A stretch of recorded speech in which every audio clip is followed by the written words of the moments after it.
Sebelumnya, Assalamualaikum warahmatullahi wabarakatuh. Selamat pagi Ibu dan juga teman-teman. Di sini kami dari kelompok 10 akan mempresentasikan hasil diskusi kami mengenai metabolisme zinc. Untuk kelompok 10, beranggota saya Dwi Cahyaning Tias, kemudian Devi Sintia Simanjuntak, ketiga Estiana Ambukaka, dan yang terakhir Komang Dwi Sendiana Putri.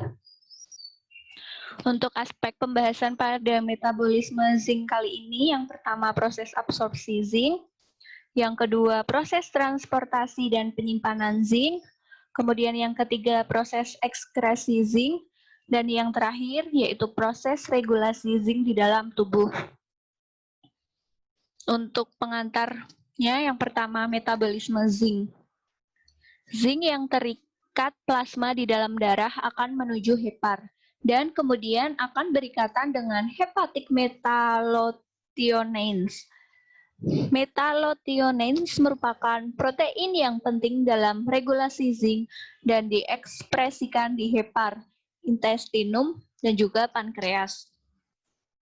Metallothioneins berfungsi untuk menginduksi banyak faktor seperti detoksifikasi logam berat, free radical scavenging, retribusi zinc di tubuh pada kondisi infeksi akut dan stres. Hepatic metallothionein dapat menjadi zinc reservoir untuk melindungi dari defisiensi zinc. Tempat penyimpanan zinc tidak spesifik, namun sel yang mengandung metallothionein dapat menjadi tempat penyimpanan. Baik, untuk gambar yang kiri itu adalah proses metabolisme zinc.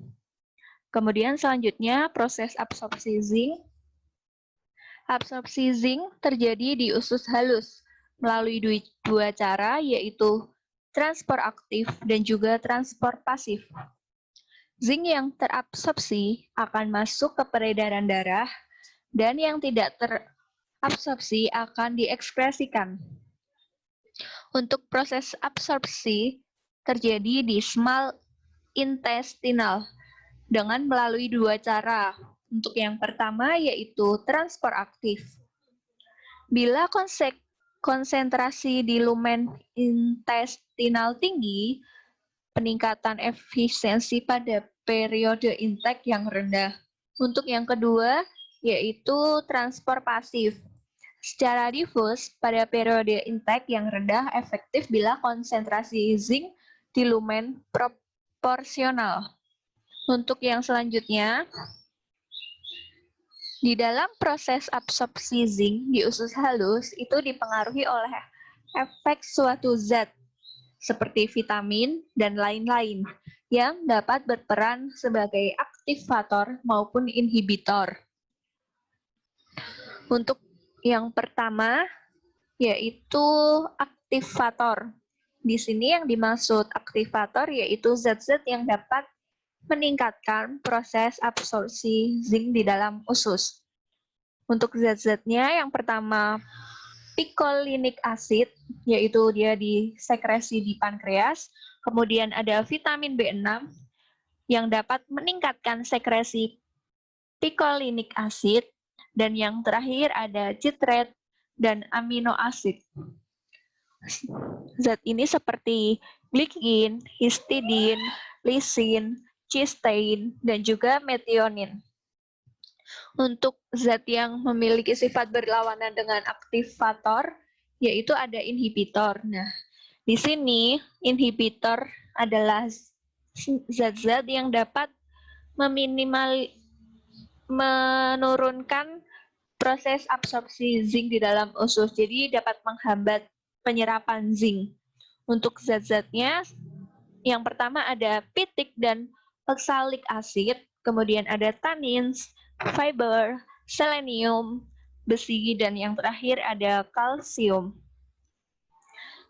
Nah, absorpsi zinc ini akan menurun dan ekskresi zinc akan meningkat ketika asupan zinc meningkat. Pada asupan zinc yang rendah, yang sangat kronik, maka absorpsi zinc akan sangat efisien, yaitu sebesar 59% sampai dengan 84%. Untuk kelebihan zinc akan disimpan di dalam hati dalam bentuk metallothionein dan sisanya akan dibawa ke pankreas dan jaringan lain. Untuk selanjutnya yaitu proses transportasi dan penyimpanan zinc akan dijelaskan oleh saudari Komang. Baiklah, yang kedua yaitu proses transportasi dan penyimpanan zinc.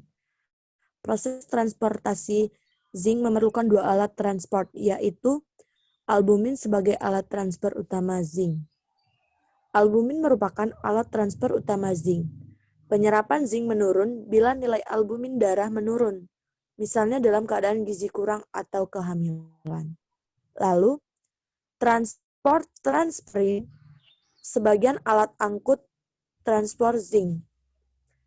Yang dimaksud adalah sebagian zinc menggunakan alat transport transferin yang juga merupakan alat transportasi besi. Bila perbandingan antara besi dan zinc lebih dari 2:1, transferin yang tersedia untuk zinc berkurang, sehingga menghambat zinc. Sebaliknya, dosis tinggi zinc menghambat penyerapan besi. Next. Zinc tersimpan di seluruh tubuh. Tidak terdapat penyimpanan khusus untuk zinc dalam tubuh. Meskipun sumsum tulang belakang dan ginjal merupakan tempat terbanyak mengandung zinc labil. Tempat ini juga merupakan tempat yang pertama akan mengalami defisiensi zinc dalam kondisi defisiensi zinc. Tubuh mengandung 2-2,5 gram zinc yang tersebar hampir di semua sel. Tetapi, sebagian hati, pankreas, ginjal, zinc adalah jaringan yang banyak mengandung zinc adalah bagian mata, kelenjar prostat, kulit, dan kuku. Di cairan tubuh, zinc merupakan ion intermedier. Baik, selanjutnya proses ekskresi zinc akan disampaikan oleh Esti, silahkan. Baik, kita akan masuk pada ekskresi zinc. Zinc dikeluarkan dari tubuh melalui feses, urin, dan jaringan yang terlepas termasuk kulit, rambut, sel-sel mukosa, pertumbuhan kuku, menstruasi, dan ejakulasi. Jalur utama ekskresi zinc adalah melalui feses, lebih dari 90%. Nah, beberapa zinc dalam feses berasal dari sekresi endogen. Sekitar 0,5 sampai dengan 0,8 mg zinc dikeluarkan melalui urin setiap harinya. Kehilangan zinc melalui permukaan kulit, keringat, dan rambut sekitar 1-5 mg per harinya. Oke, next. Jadi, kehilangan zinc paling banyak itu dikeluarkan melalui feses, itu yang pertama. Yang kedua itu melalui menstruasi, itu sekitar 0,01 mg per harinya. Nah, yang ketiga itu melalui urin, itu sekitar 0,5 sampai dengan 0,8 mg per harinya. Nah, yang keempat itu cairan prostat 1 mg per ejakulasi. Next. Oke, untuk selanjutnya yaitu proses regulasi zinc akan disampaikan oleh saudari Devi. Persilahkan.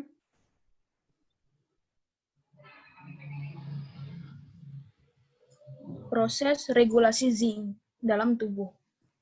Seng atau zinc akan diikat oleh protein usus kaya cysteine, CRIP, cysteine rich in intestinal protein, setelah masuk sel usus, yang akan memindahkan sel ke metallothionein atau melintasi sisi serosal usus untuk berikatan dengan protein plasma. Protein plasma mengangkut seng ke aliran darah, antara lain albumin dan transferin. Seng diangkut oleh albumin dan transferion menuju ke hepar. Darah membawa seng dari hepar ke jaringan ekstrahepatal seperti pankreas. Sedangkan kelebihannya tetap disimpan di dalam hepar dalam bentuk metallothionein. Seng digunakan untuk membuat enzim pencernaan di dalam pankreas yang pada waktu makan akan dikeluarkan ke dalam saluran cerna. Sirkulasi seng di dalam tubuh dari pankreas ke saluran cerna dan kembali ke pankreas dinamakan sirkulasi enterohepatik. Next.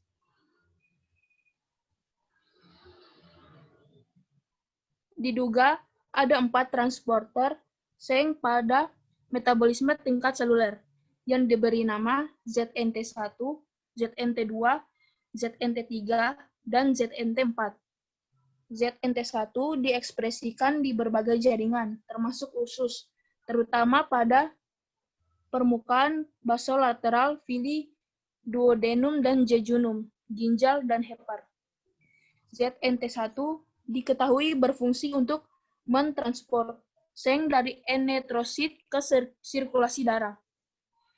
ZNT2 terdapat pada vesikel asik, berfungsi untuk mengakumulasi seng dalam vesikel intrasel.